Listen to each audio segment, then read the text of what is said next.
Okay,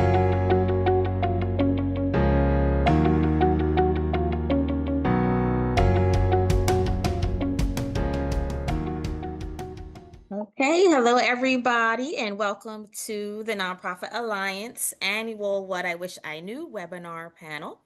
And my name is Shelby Truxon. I'm the Vice President of Internship Experience here at the Nonprofit Alliance, and also in charge of our Leading Edge Student Internship Program. And so we have a wonderful panel in store for you all today. And first, I just want to share with you, what you'll be hearing today. You'll be hearing from uh, nonprofits, sector professionals on what they wish they knew when they were in college or as college students, and or interns as well. And just to give you insight on those things that they wish they knew and things that you probably will experience at some point, and help you give you a heads up and give you some advice and some insight on some of those career planning or those career occurrences that you'll come across, especially for those who are interested in possibly working in the nonprofit sector at some point in their career. I also want to briefly introduce our speakers to you. So we have Stephen Ma, who is the Senior Manager of Digital Marketing and Web Experience at World Food Program USA. So welcome, Stephen. We also have Kate Napoli, who is the Creative Project Manager at Concord Direct. We have Chris McCall, who is the Associate Director of Budgeting and FP&A-Business Partnering at Habitat for Humanity. And we have Lisa French, who is the Vice President of Client Services at Eidolon Communications. So welcome to our speakers. We are so glad to have you all with us today. Also, before we get started, just a reminder for everybody to keep your phones muted. But what we will do is the chat will be open the whole time. So if you have any questions at any point, you can post them in the chat. We also will take some time out at the end to read your questions out loud or ask you to come off of mute so you can ask your questions to our panelists as well. So keep the questions coming. We really want to make sure that you are getting the answers that you need. And we also want to know who you are. So as we kind of chat here, feel free to introduce yourselves in the chat and let us know your name, your school, and what year you're in. And so with that, we are going to jump in and get started with our first question. And so I'll kind of focus on just the general nonprofit industry to start. And I'll start with you, Kate.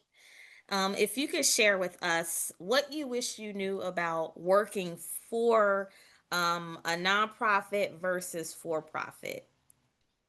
Yeah, so I actually work at a for-profit company that works specifically with nonprofits, so I have a unique perspective on both. And I think what I wish I had known, especially in taking this specific position about the nonprofit sector, is that it's very different from the for-profit sector, not just in mission, but in structure and pace.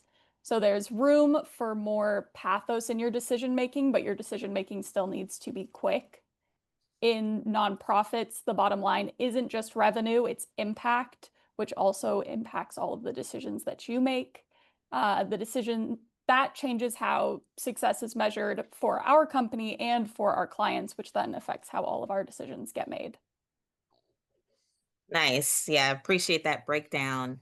How about you, Chris? You also had mentioned some insight that you had on nonprofit versus for-profit. Yeah, so when I started in my career, I kind of viewed nonprofits as small and more local, even though I knew Habitat was kind of across the US. I thought they were more locally. Same with Goodwill, same with, many other nonprofits. And I wish I had known earlier in my career that we operated internationally, because that was far more interesting to me than just working on a local level. And Habitat does definitely work internationally. And so it's offered a lot of broadening of my horizons and personal growth as far as, expanding my career. Yeah, and that's a good point. I think that kind of takes us into the next question about myths and misconceptions about nonprofit versus for-profit, and you kind of shared, I think, a common thought that a lot of people have is the assumption that nonprofit is just small. They're all the small charity organizations, which a lot Mhm. of them are, but share your thoughts on myths and misconceptions as well. Yeah, so alongside my initial comment is I always thought nonprofits weren't like real businesses. Like, you got donations and you did good work. And having worked at Habitat for 11 years now, I know that we do have to be managed like a real business. Now there's some room for, more thinking before you make a decision, but it's a business. It's not just the bottom line, but you have to manage the programs sometimes like a business because you have donors who want you to spend their money. Exactly. Yeah. Good point. And definitely can relate to that thought process before I got into the sector. Stephen, how about you? Myths and misconceptions that you may have had about nonprofit versus for profit.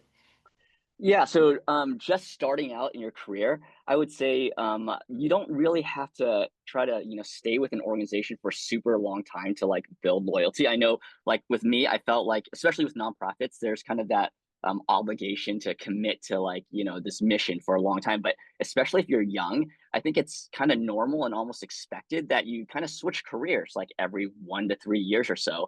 It's how you're able to really just gain experience because depending on the organization, you can probably only learn so much and grow so much like within an organization. And so being able to kind of jump to different careers and take on new roles will really help you, maximize your growth. And then later on, as you get more established in your career, then you can kind of start being there a little bit longer and really, building up your experience and your impact in that organization. Love that. Yeah, and very true. That as far as thinking you got to stay with the one and but I find that too that the nonprofit sector makes it has a unique way of really allowing people to move around a little bit. And I wish I knew that too, or starting out. I figured it out eventually, but I wish I knew, like, yeah, you probably should be trying different things, and it's accept more, I would say more accepted, and easier to do that here as well sometimes. But yeah, thank you for that. How about as that also segues into different career options that are in the nonprofit sector. And so, Lisa, why don't you share with us your or what you wish you knew about the different career options that are available in the nonprofit sector? Sure. Well, I think it kind of goes back to what Chris was saying about even nonprofits have to be businesses, right? So what you would find in a nonprofit, in a for-profit organization, you'll often also find in a nonprofit organization. And I think one thing, again, echoing what Stephen said, I always thought my career path had to be linear, right? I'll do this, then I'll do this, then I'll do this. That's, I can tell you from experience that is not at all what my career path has done. It's been like a twisty loop-de-loo. I've worked in many different types of verticals, not only nonprofit, not only fundraising, but all of those experiences have given me different skill sets that I've brought to where I am now. Like Kate, I work for a for-profit agency that supports fundraising efforts for nonprofit organizations. So I've also worked for both nonprofits and for-profits, which I think is something everyone should do so you can understand how both sides work together. Yeah, love that. And that's something too I don't think I realized until a little bit later on how much the two really do work together. Which is why even like here at TNPA we consider the nonprofit sector or this industry we're in to include both for-profit and corporate or nonprofit and corporate organizations as we work together. So yeah, that's thank you for sharing that. I'll jump back to you, Stephen, on that. What are your thoughts on, or what you expand further on what you wish you knew about career options?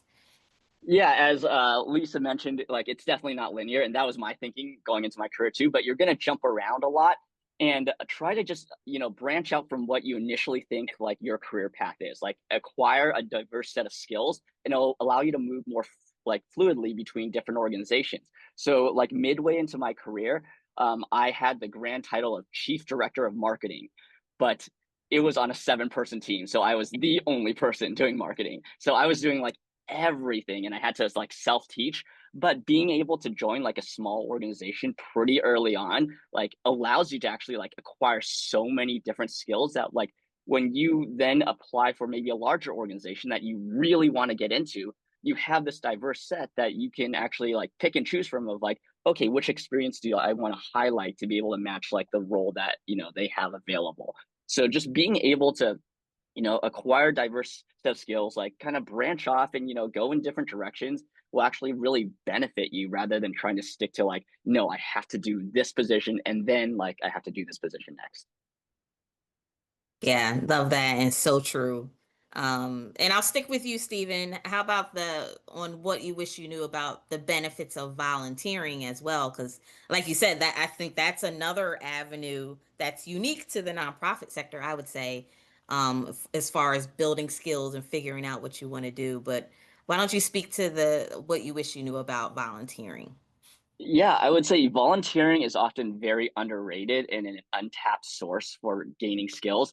A lot of people approach volunteering by going to like an organization and just looking at the open volunteer positions. And they'll just think, oh, that's all they have to do. So I'll just kind of do some random volunteer position. But what you can actually do is look for a local nonprofit, a small one that probably needs help, and then present yourself to them and offer to do what you eventually want to get paid to do. So if it's like, social media marketing or grant writing or something, offer to do that like as a volunteer position, create your own position. And if they're like small and bootstrapped, likely they're going to say like, yes, like we'll need your help.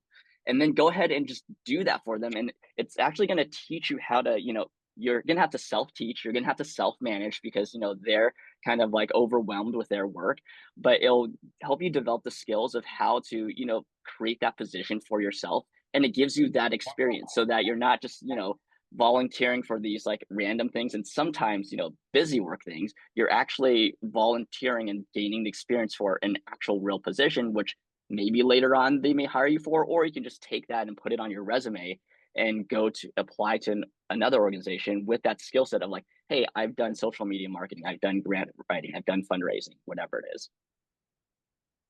Love that. And so true. Definitely a resume builder, which is important to always be adding to your resume.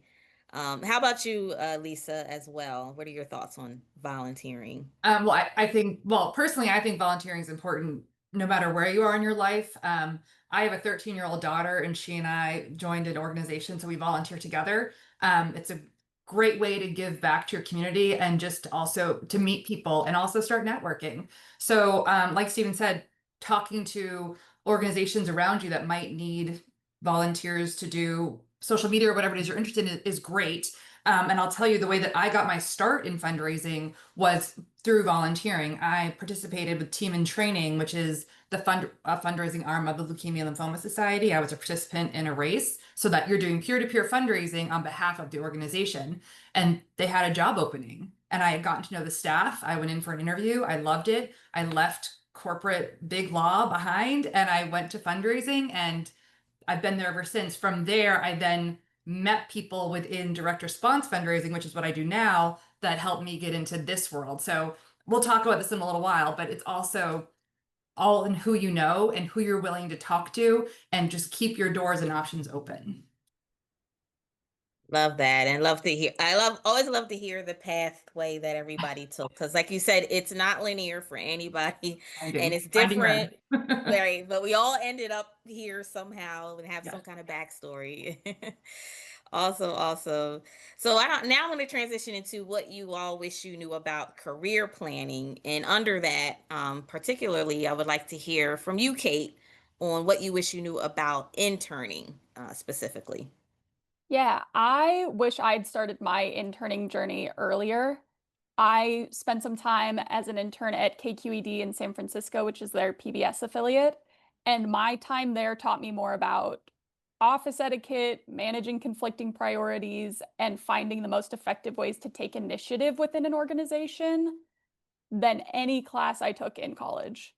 I didn't get that internship though until my senior year of college through networking, which was a fabulous experience. And the people who helped me get there are still people I keep in contact with. But I think if I had taken some more risks earlier on and done more interning earlier in my college career, I would have been better prepared for that opportunity when it came around. Agreed. I had the same thing. I wish I had started everything pretty much earlier. But thank you for that. Stephen, how about you? What do you wish you knew about interning? Yeah, start interning early. Like if you're still in college, like that's a great time to start. I started my internship my senior year of college, and then that actually turned into my first like full-time real job right out of college, is with the same organization. So but the main thing is like make sure you're actually learning and gaining experience through an internship. Like that's the whole purpose of an internship, is that you learn and gain experience. Some internships will have you kind of doing busy work, and unless you like really need credit, you know, to fulfill that internship, like honestly, I just feel free to leave that internship and look for an internship that actually helps you learn. That's again, that's the whole point. You're there to learn, and so you need to actually be learning and gaining experience for a job, and not just showing up and filling up time. Yeah, such a good point to make about, that the fact that you do have a say in what, what experiences and which internships you really are benefiting from. And if it's not working, go find another one. I think sometimes we feel like, no, I got to stick with this, but if it's not working and you're not learning what you need to learn, it's a good idea to see what else is out there too. So, thank you for that. Another way to learn, I would say, that again, I wish I knew sooner, was finding a mentor. And so, Lisa, why don't you share with us what you wish you knew about finding a mentor? I think what I wish I knew is how important it really truly is. Because once you have that mentor that's gone before you in their career, in the role that you play, they can provide so much insight and information and help to you to inform your decisions, what you want to do, your next step in your career. From personal experience, I can tell you that, and I would also recommend this. If you see someone that you're inspired by in the industry, if you're at an event and you hear someone speaking, reach out to that person. More often than not, they are absolutely willing to talk with you and answer any questions you have, or just be a sounding board. I did that once, and it ended up changing the track of my career in a very good way, and I'm still in touch with that person to this day. Love that. Love that. And so true. Um, another thing wanted to talk about is goal setting. And so, Chris, why don't you share with us what you wish you knew about goal setting? Okay, so when I got to school, I knew zero about goal setting. Like I didn't have many personal goals or professional goals, and I wish I had started that earlier, because I think I would have gotten to where I am more quickly, because I would have developed my skills earlier. And so I really wish I had known a lot sooner the value of setting goals.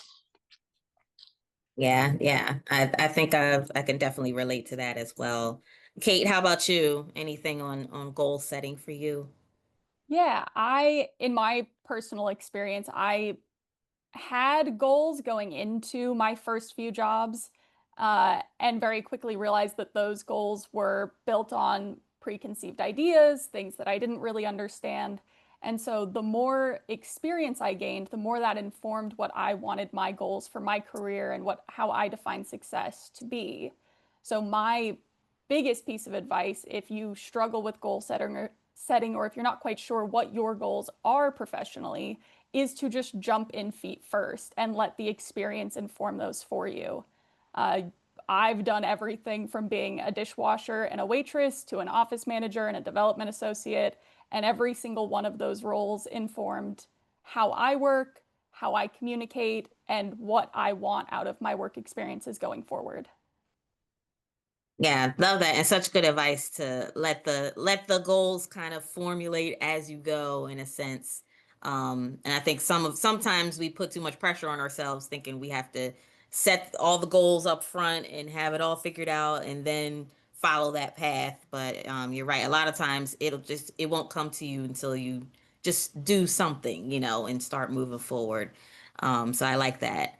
And that kind of relates to getting your first job in a sense. And Kate, why don't we go back to you? What are your thoughts again on getting your first job, or what do you wish you knew about that? Yeah, it's kind of a similar answer for me, where my biggest advice is just not getting bogged down with the idea of a dream job. There is no real such thing as a dream job. There's no perfect job. There's just a job where you are valued and respected and you're enjoying the work, and a job where you're not. And so you're not always going to know what that looks like until you start. Don't be afraid to leave if it's not the right fit, but don't be afraid to start either just because it's not perfect on paper. Love that. So true. Lisa, how about you? Well, my answer is basically the same as Kate's. So just remember that your first job is not your last job. It doesn't have to be like she said, the most perfect fit in the world. And try to think outside the box of what you should do and take away the lessons that you can from each job, the skills that you gain. In all of, like Kate was saying, in all the various positions that you have. I've been a hostess, I've been a waitress, I've been a caterer. I've also worked at a law firm and worked at a marketing agency, and all of the different things that we can do. There are skills to be learned and carried on throughout your career no matter where you are. So and as Stephen said earlier, it's not forever. Make sure that you can gather this information and this experiences by staying someplace for 1 to 3 years. I think that's pretty typical nowadays. No one really expects you to stay for a lifetime anymore. Yeah, good point. Like times really have changed, and it's much more, I would say, common and acceptable to kind of move around a little bit. So, yeah, Chris, how about you? What do you wish you knew about that? I'm gonna disagree a little bit. There is not a dream job, but there are bad jobs. And it's hard to tell that up front. But I wish I had been a little more discerning getting my first job, because I kind of took a job that was offered. It was the first one that was offered. It was decent pay, and like it didn't last forever. So that's good news. But I pretty much hated every minute I was there. So I wish I just expanded a little bit and not settled for the first thing that came along. Good point. I love that. Awesome, awesome. So how do you all feel about I'll go to you, Kate, back to you about networking and making connections. What do you wish you knew about that? I wish I had known earlier in the process that it is more about making connections than it is about networking. It's about meeting people and forming a not necessarily friendship, but a personal connection, finding things that you have in common, finding things that you value that are similar to the people around you, and letting that inform like the questions that you ask them and how you navigate those relationships going forward. I think in college, there's a lot of pressure around networking, but it feels very clinical, and you don't really get an opportunity to get to know people on a more personal level. And then once you're out of college and in the workforce, again, you're not meant to be friends with everyone, but having that personal connection with someone, being able to call back to the actual conversations you've had with them later in the relationship strengthens it, makes you more memorable, and creates better opportunities for you going forward. Such good advice on that. Lisa, how about you? I think I fully agree with everything Kate just said, and I would say that I think part of the most important part about making connections is making sure that you're also an active listener. So you're taking in the information people are sharing with you, and you're asking questions back, or you're following up like the next time you see them, making sure treating other people like a human being, and the way you would want someone else to think of you and ask you follow-up questions, you do the same for them. So even though you might be the one looking for a job, looking for the opportunities, it's the same way we don't like to think of donors as ATMs. It's a relationship, it's a give and take between the organization and the donor. It's the same thing. You don't want to just be taking from the people you're connecting with. You want to be giving something back to that as well, which could also in the end open doors for you too. Love it. Yeah, or it's just building organic, I would say, relationships and Relationship. connections. Yeah. Yeah, yeah. Awesome, awesome. Well, let's move to the next section, I guess. So, we'll focus now on what you all wish you knew about school.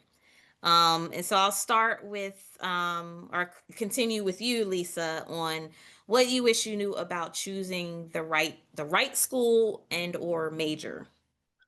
Well, you've all pretty much chosen your schools, so I don't think there's anything to say about that. You know you're in the right school, right? Or maybe you don't, but that's neither here nor there. In terms of choosing the right major, I think that is I think it's a misconception. Because when I was in college, I never would have guessed I would have landed where I am today and where I've been working for the past 18 years in this industry. It's an industry I enjoy, but my degree is in religion, Italian studies, and I have a master's in legislative affairs. Does any of that say nonprofit fundraiser to you? It doesn't to me. But the skills and the knowledge that I learned in those classes helped to give me the foundational knowledge to be able to build relationships with people and use that in my career. So I don't believe in the right major. I think you get out of it what you need from it. It's more about having the right skills for taking in information, processing it, and using it to the best of your ability. Love that. And that's something we all can do. So that's great. Kate, how about you? Yeah, I couldn't agree more. I went to school for film studies, which I still use that degree, but I definitely don't use it in my my line of work. Um, I think the main thing to keep in mind when you're at school and when you're trying to figure out your major is that it is the opening of a door to a pathway. It is not the defining decision of your life. You can use it and make it whatever you want out of it, and that your school has a lot more to offer than just your major. Make sure you're taking advantage of whatever extracurriculars, whatever opportunities they have there for you. I spent a lot of time focused on my coursework, but the most impactful experiences for me out of college were the ones that I sought out for myself, were the student organizations, were the jobs that I worked on campus, the skills that I learned, not just from my major, but from everything I took out of the college experience, has informed me far more than my degree. Yeah, love that. Definitely can't forget about all those other resources. And once you graduate, I think it's when you really realize like, oh, I don't have that anymore, So definitely take advantage of everything that you all have available to you while you're there, I would say. Shelby, I'm sorry, can I Um, go back to one other thing about the networking? I'm sure you yes. all have alumni organizations in the cities where you might know that you want to move to. Those are great resources for you to find people in the industries you're interested in to connect with. Say, reach out. I'm thinking about moving to your city. I'm looking into this sort of thing. Do you have anyone I can speak to? That's another great resource for you. Love that. And I see that kind of answers somewhat of your question that you had, Andrea. It looks like, yeah, like that's a good resource. And once you go to that school, you do have, most of the schools, they still reach out to the alumni and give you connections and help you get connected to people and everything. So that's a good idea too. Thank you for that. Thank you for that. So, how about what you wish you knew? I'll jump to you, Stephen, on what you wish you knew about going back to school or getting advanced degrees after you graduate. Yeah, so I graduated with my bachelor's, and then I worked for about a year and a half, and then I went back to grad school. And so I would say, I mean, it kind of depends on the person, but generally, I would say unless you know for certain that your field or industry or the job that you're looking for requires an advanced degree, I wouldn't jump into an advanced degree just for like knowledge or just because like I don't know what I'm doing, so I'll just continue going to more school. If you want to learn more about something, I mean, you can read books for that, because an advanced degree will take up more of your life, more of your money, and get you further into debt. So personally, like there are days where I'm grateful for my degree. There are days where I very much question going back to get it. So I think it depends on you and your career, but like really think through, does my career path really require this before jumping into it? Yeah, very good point. Chris, how about you? So I kind of did things a little different than Stephen. I went to school, graduated, and then worked for 8 or 9 years before getting my advanced degree. I will agree that there are plenty of jobs that you don't need that advanced degree for. So if you know you don't need it, don't do it. But if you think you're going down a path that requires an advanced degree, I would do it before you get into your 30s, because I had a house that I had to pay for, which means I had to work my job full time and go to school. And that was much more difficult than I thought it was going to be. Now, I did at least do it before I had kids, so that didn't cause a problem. Very good point. It's so true. Time gets limited, I would say, probably in general, the older you get and more responsibilities. So yeah, it's all about that timing. Well, thanks. Now I'll just take a pause just to say that now's a good time to start posting your questions into the chat if you haven't already. I saw a question come through. But if you want to start kind of posting those, we'll open up the floor at the end for you to read those out, or ask your question, or we'll read it out for you. So just wanted to make that announcement.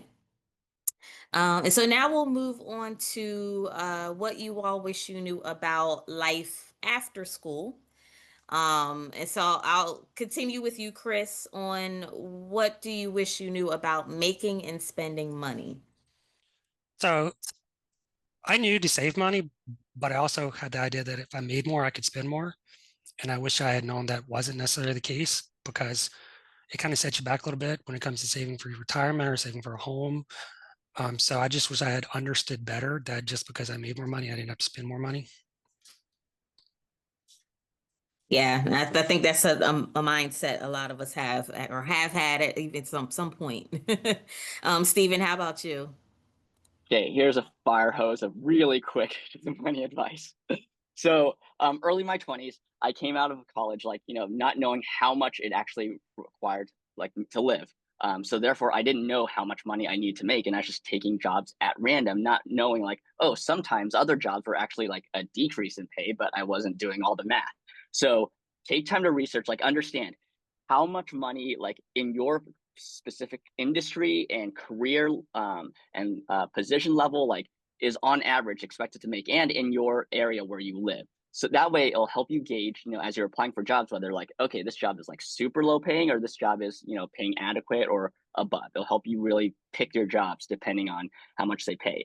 Then kind of from there, like, really know, like, work out your annual salary, your monthly, what you expect to get monthly after taxes are taken out. And then you'll know how much, you need to live on. Like, really just take some time to do all the math of, like, living expenses, like housing, rents, food. It'll really help you understand that. And then just, especially earlier in your career, like, just live as frugally as possible. Like, save up that money, like, do the basics of, like, avoid using credit cards. I was hugely in debt with credit cards, like, coming out of college, which was not good at all. So don't use credit cards unless it's for, just the regular, like, recurring life expenses that you have. Don't use them for discretionary spending. Get into your IRAs, your 401ks. You can ask other people about that, but, like, start investing early and start building up, those savings, those investment funds.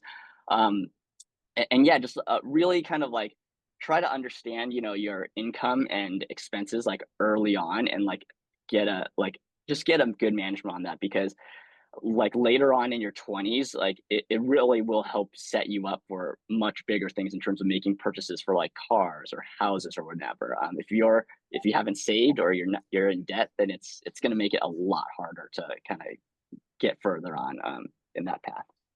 And I want to add, because I know everybody here is interested in nonprofits. The more you save, the more you can give, and do much more good work with your money instead of, buying that new car every 3 years.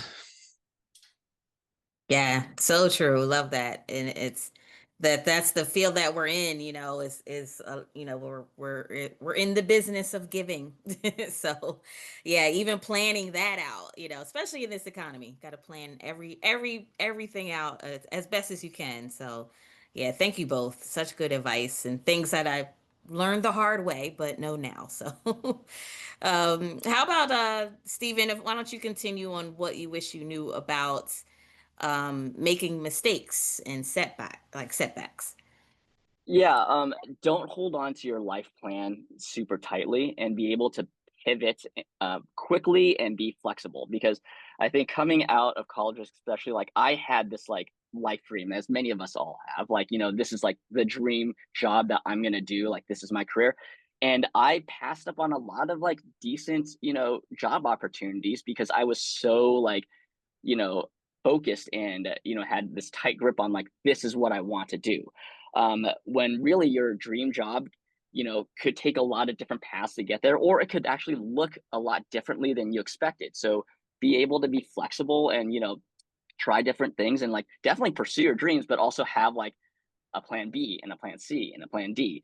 It doesn't mean that like you're going to go in like just expecting failure. I think that's kind of a misconception of like, oh, if I have a backup plan, that means I'm not like going hard out on my like true dream. Like, no, you can go hard out on your like dreams, but it's also you're being realistic, and your backup plans aren't necessarily like an indication of like, oh, I failed. It's like, okay, this path didn't take me to what I wanted. Like, let's try a different path. You're still pursuing your goal. You're just figuring out different ways to get there and being flexible to like switch between those. The faster that you can switch and be flexible like early on, the faster that you can actually get to where you want to go. Love that. And that's the key word is being flexible for sure. Chris, how about you? So Stephen used the word failure, and I just want to point out that a setback is not necessarily a failure. I wish I'd known that earlier in my career. Setbacks will help you learn. Setbacks will help you grow. And in my example, like I lost a job that I kind of liked through no fault of my own, but it was a setback. But the job I got in place of that job is actually what led me to the job I currently have, which this is the job I love. And I really wish I've been here a long time. I wish I'd been here longer. So don't view every setback as a failure. Love that. Yeah, it's a lot of it. It really is about your mindset. Yeah, and how you define what's happening. Love that. Awesome. So, Kate and Lisa, I will let you both close out on what you wish you knew about measuring success. And in a sense, this kind of your mindset on this can kind of help you deal with setbacks as well. Just to call back to that. But Kate, why don't we start with you? What do you wish you knew about measuring success? Yeah, I think I wish I had gone in with the mindset that nothing is permanent. That includes your mistakes, that includes your setbacks, and that also includes your successes. Every decision that you make and everything that you accomplish or everything you encounter is a step forward towards something else. It leads you towards something else. The most important thing, I think, is to not be complacent. When you're measuring your success or you're measuring your mistakes, figuring out how you feel and relate to what's happening and what you want to do about it is the most important thing. You can always take action, whether that's talking to your manager, taking a new position, or advocating for yourself in another way. You measure your success by how that's up to you. You define what success looks like for you, but then making sure that that's at the forefront of your mind in the decisions that you make as you move forward and navigate your successes and your mistakes. Such good advice. Love that. Lisa, how about you? I would say in terms of measuring success, be okay with the measurement changing. It's not always going to be the same measuring stick. I can tell you as a college graduate, my measure of success was very different from what I consider success today as a mother of two with a full-time job. It's a very different beast. And like everyone's saying, if you have a goal for yourself by the time you're 30, you want to do X, Y, and Z, and you don't necessarily hit that X, Y, and Z, that doesn't mean you failed. You might have done A, B, and C instead. And those are other successes that you might not have been on your radar, but you've done. So I think what's important to remember is that success looks different at different points in your life, and that's okay.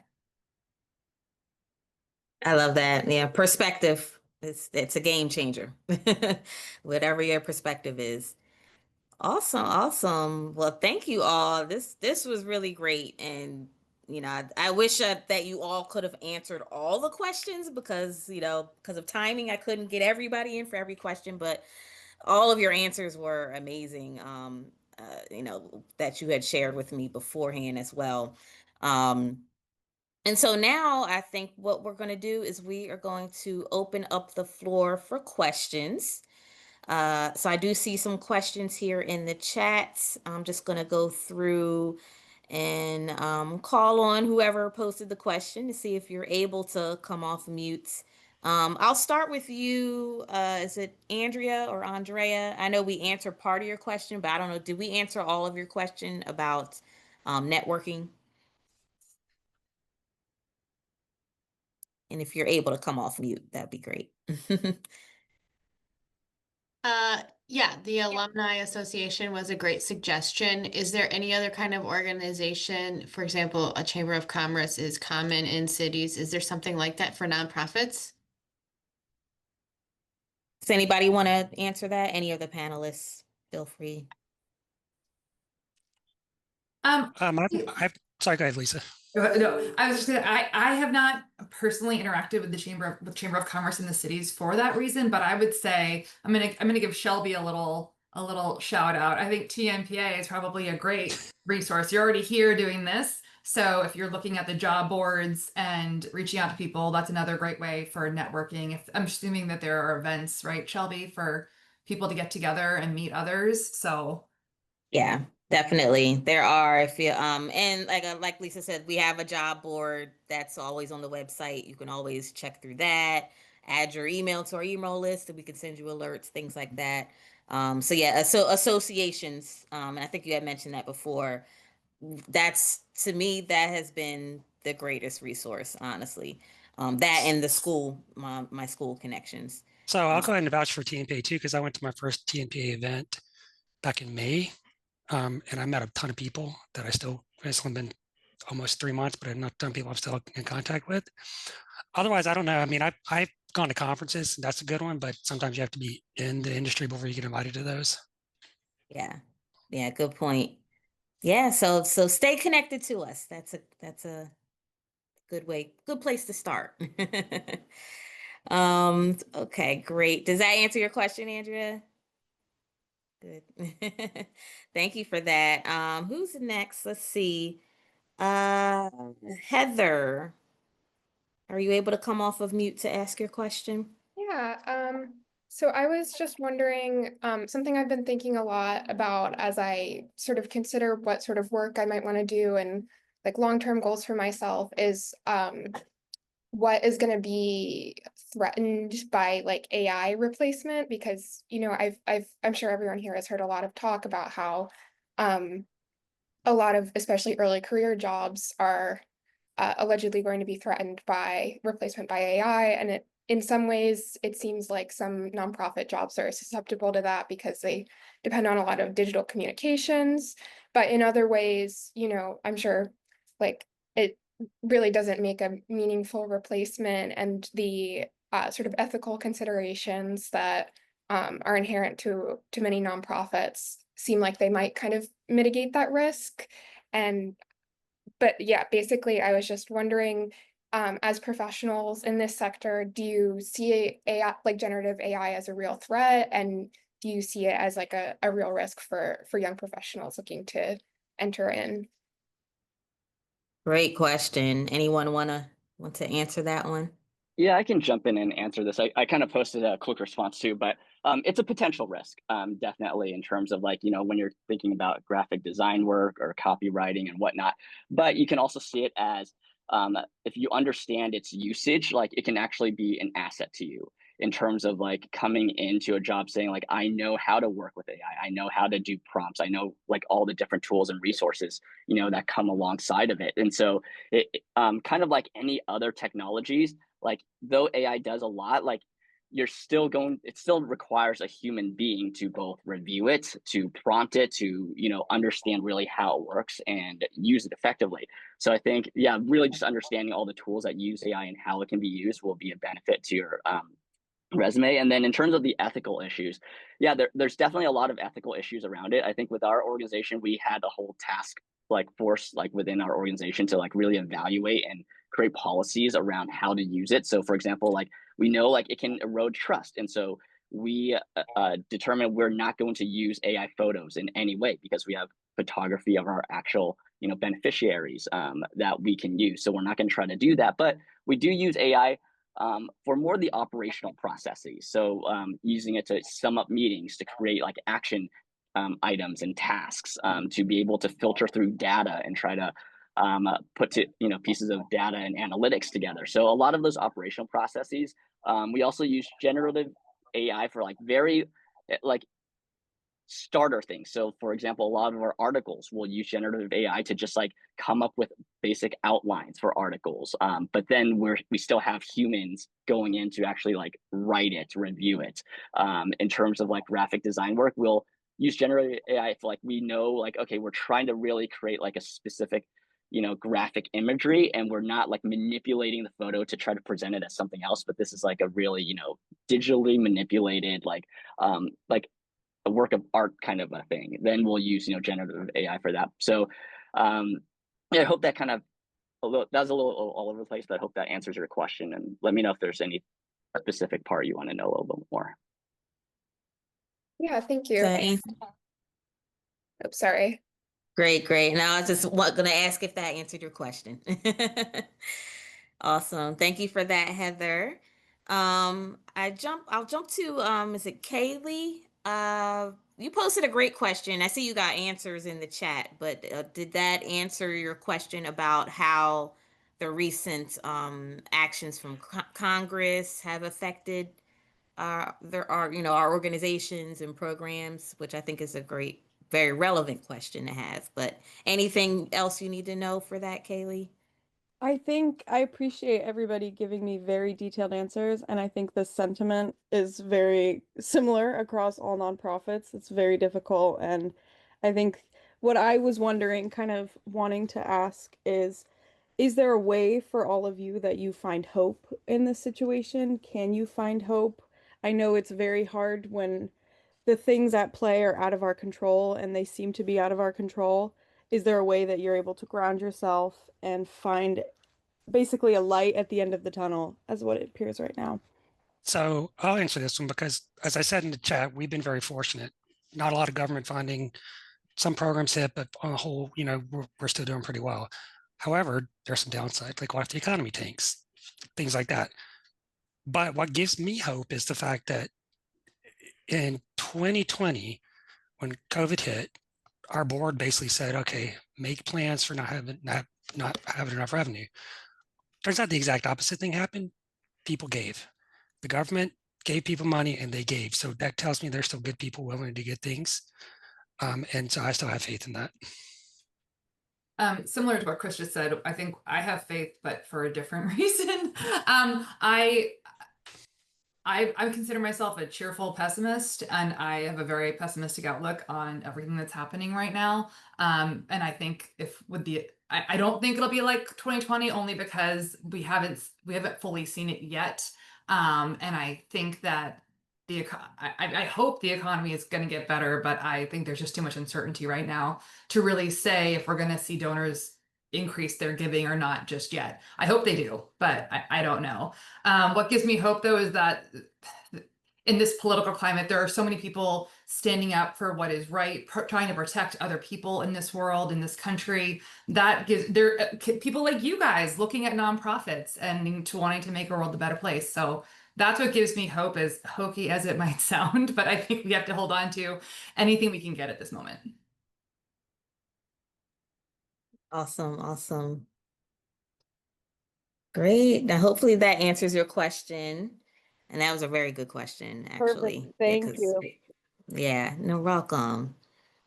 Why don't I move to, I hope I'm saying it right, Sehaj? You had a couple of questions. Are you able to come off of mute? Great. Yeah. Go ahead. What are your questions? So I had like overall general questions, like what do you think are like the specific gaps in the job market right now? And then related to some federally displaced people, like when they try to move out of their government jobs, they try to like go into startups or nonprofit or for profits. So what do you think are the challenges that they face?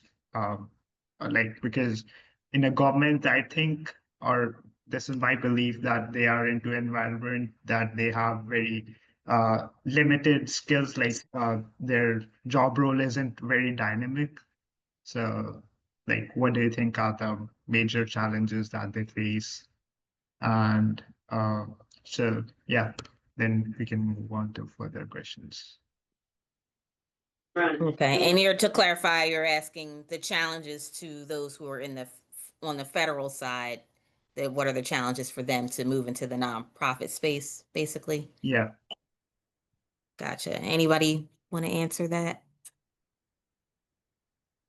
I don't know enough about federal moving to nonprofits. I will say that even with the government, the federal government making cuts, there are some state governments that are still hiring plenty of people. And so sometimes those jobs could have a direct translation.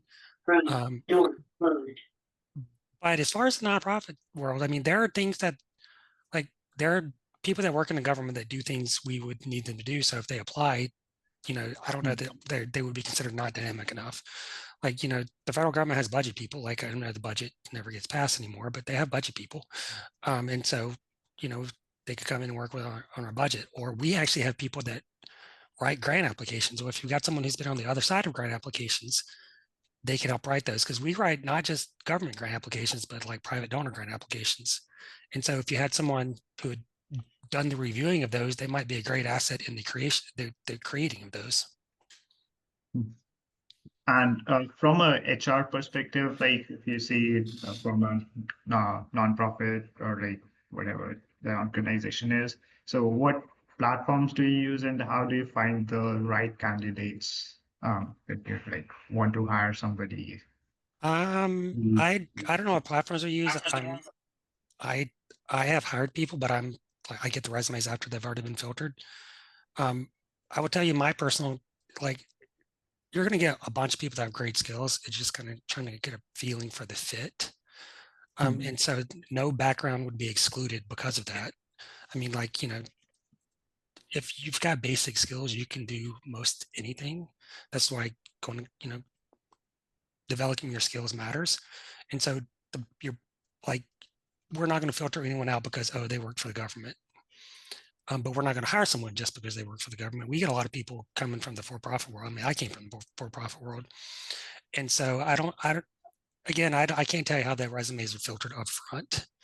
But once they get to the hiring teams, I don't think anybody considers your past job unless it's for a specific role. Like, we had to hire a treasury manager and they need to have some treasury experience. But coming in, I don't think anybody's going to be concerned that you had a government job that you lost. Yeah, if you're asking I'm a master's student in computer science, so I'm like doing an overall general like kind of stuff. Yeah. If I were you, I would look like you can apply through like Idealist, Indeed.com. If you're looking at the specific platforms, we'll put job postings there. We often put them at TNPA, DMFA, which is another association, Direct Marketing Fundraising Association, DMAW, Direct Marketing Association of Washington, AFP. I don't remember what they stand for. Association of Fundraising Professionals. Yeah. I got it. All of those organizations often have the job listings, and those are the ones. That's where we post, and that's how we collect resumes, and then we go through to see what matches. But I do think, like Chris said, oftentimes the skills can be learned or built off of the skills you already have, and it's going to be how you fit with the team. And do you use an ATS or AI system to filter out the resumes, or do we do it manually? Because I hope like you'll get like a lot of different different resumes for a particular position. For example, Personally, we do them manually. We don't use AI for that. Okay. Yeah, we do it manually too. Sometimes it's overwhelming when you get 500 applications for a single job, and like how do you process that? Yeah. Awesome. Well, thank you, Sahaj. I'm going to move on to the couple of other people before we run out of time. But hopefully, did that answer your questions? Yeah, most of them. Yeah, thank you. You're welcome. Thank you. I'm going to move to Sophie. Are you able to come off of mute? She had a good question about. She says she can't come off of mute following her question. So Okay, so I'll yeah. read it out loud. So Sophie says she is 2 years out from graduation and worked in a job that Sophie didn't like. Now looking for jobs again. So thinking about early career, what do you all think is a sign that a job is a good one to pursue and accept versus continuing to look for a job? So does anybody have any thoughts on that? I would say look for a job that will allow you to grow. Not something that you can necessarily just do already. Look for something that will help you expand your skills. I would also say avoid a field you don't want to be in, because my very first job was at a law firm, and I was called a paralegal, but I was basically a document processor because we did creditors' rights. In 2008 hit, and boy, I hated being there. Now, I would have hated being there eventually anyway, just because of the type of work it was. So I would say try your best to avoid a field you don't want to work in. Chris, my first job was at a law firm too. What's funny is Connection. I'm married to an attorney, so Oh. I'm married to a government contractor, so Oh. when you talk about the federal workers, yep, awesome. Awesome. And Hopefully that answers. Oh, go ahead. Sorry. yeah, I'll just say that don't forget when you're interviewing for a job that you are also interviewing them as much as they are interviewing you. Ask questions. If you learned things from the job that you didn't like, ask questions about that in the next job. What didn't you like about that job, and what do you want to make sure you avoid in the next one? I think that is Awesome. such an important piece of advice. Like, absolutely hands down, know what you like, ask them questions too. Yes, you're going to work for them. Yes, you want the job, but they need to serve you as well. It needs to serve you as well. Yeah, very good point. Hopefully that answers your question. Oh, yes, it does. Good. Awesome. Well, we only have a couple of minutes. Unless there's any quick last minute questions, I want to stop now and just thank our panelists. Thank you all so much. You really did give great answers, detailed answers to the questions, and just in what sharing what you wish you knew. I hope that everybody got at least one thing out of today. And even more, hope you got multiple things. But appreciate you all joining us today. Appreciate the panelists being here. We will send you an email with the recording afterwards, and also any more information on our panelists. And with that, think I'm gonna let everybody go so we can move on with our day. So thank you all. I hope you have a great day, and I hope to see you all around the Nonprofit Alliance in one way or another. So thanks, everybody. Take care.